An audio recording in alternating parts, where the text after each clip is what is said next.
नमस्कार दोस्तों, स्वागत है आपको हमारे यूट्यूब चैनल पर। तो आज हम प्रश्नावली 1.1 का छठा क्वेश्चन बनाएंगे और भी जैक बोर्ड क्लास 8 मैथ का। तो छठा क्वेश्चन है, निम्नलिखित के समतुल्य तीन परिमेय संख्याएं लिखिए। इसमें ए है 2/5। तो पहला बनाते हैं। जैसे देखिए, समतुल्य परिमेय संख्या का मतलब हो गया कि इसके आगे की संख्या जैसे गुना करने पर लिखना है। जैसे देखिए, ये हो गया 2/5।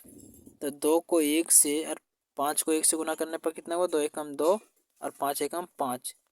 जिस तरह हम टेबल के पहाड़ों में लिखते हैं, 2 एकम 2, 2 दूनी 4, 5 दूनी 10। तो इसी तरह इसमें भी बनाना, ठीक है। तो देखिए यहाँ कितना हो गया? 2 एकम 2, तो 5 एकम 5, और फिर 2 को 2 से गुना करें, 2 दूनी 4, 5 दूनी 10। अब 2 को फिर 3 से गुना करेंगे और 5 को फिर 3 से गुना करेंगे कि 5 का पहाड़ा फिर 3 से होगा। तो 2 तिया 6 और 5 तिया 15। और इसी तरह समतुल्य परिमेय संख्या लिखना है। तो देखिए, 2 के बाद 2 दूनी 4, यहाँ कितना होगा? 5 दूनी 10, फिर 2 तिया 6 और 5 तिया 15। और यहाँ हो जाएगा कितना? फिर 2 चौका 8 और 5 चौके 20। यानी हो गया समतुल्य तीन परिमेय संख्या। तो एक हो गया 1 2 3। इसके पहले अगर 4 बोले तो फिर हो जाएगा 4 कौन? तो 2 पचे 10, और यहाँ हो जाएगा कितना? 25। यानी 4 5 और भी लिख सकते हैं, ठीक है। तो इसी तरह समतुल्य परिमेय संख्या बनाना है। जिस तरह हम टेबल में पढ़ते 2 दूनी 4, 2 तिया 6, 2 चौका 8, 2 पचे 10। यहाँ हो गया 5 दूनी 10, 5 तिया 15, 5 छक 20, पचे 25। 5 माइनस 7। तो देखिए, हमेशा देखिए कि अगर नीचे माइनस है तो हमेशा ऊपर चला जाता है, ठीक है। तो यहाँ लिखेंगे -5/7। अब इसको बनाएंगे।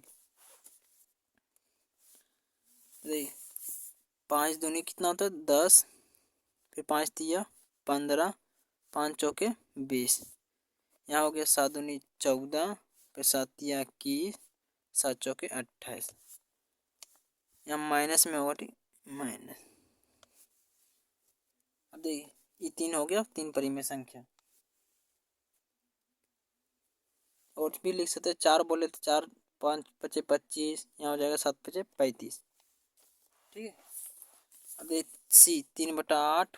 तो 3/8, 3 के बाद कितना? 3 को 1 से गुना किया गया, फिर 3 दूनी 6, या कितना? 8 दूनी 16, 3 तिया 9, तो 8 तिया 24, फिर कितना हो जाएगा? 3 चौक 12, यानी 8 चौक 32। और भी लिख सकते हैं आप, ठीक है। तो ये तीन समतुल्य परिमेय संख्या निकालने बोला था, तो तीन तीन लिख रहे हैं, ठीक है। अब इसमें दिया है डी -2/-3। तो 2 माइनस और माइनस क्या हो गया? कट गया, ठीक है। तो बच गया 2/3। तो 2 दूनी 4 और 3 दूनी 6, फिर 2 तिया 6, तो 3 तिया 9, 2 चौके 8 और 3 चौक 12। ये हो गया तीन तीन समतुल्य परिमेय संख्या। 4 बोले तो 4 भी लिख सकते हैं, 5। इसी तरह आगे बढ़ते जाना है, ठीक है, पहाड़ा में। हो सके आपको प्रश्नावली 1.1 का छठा क्वेश्चन समझ में आया होगा। अगर कहीं दिक्कत हो तो हमें कमेंट करें, और हमारे चैनल पर नए चैनल को लाइक और सब्सक्राइब जरूर करें। आज के लिए धन्यवाद।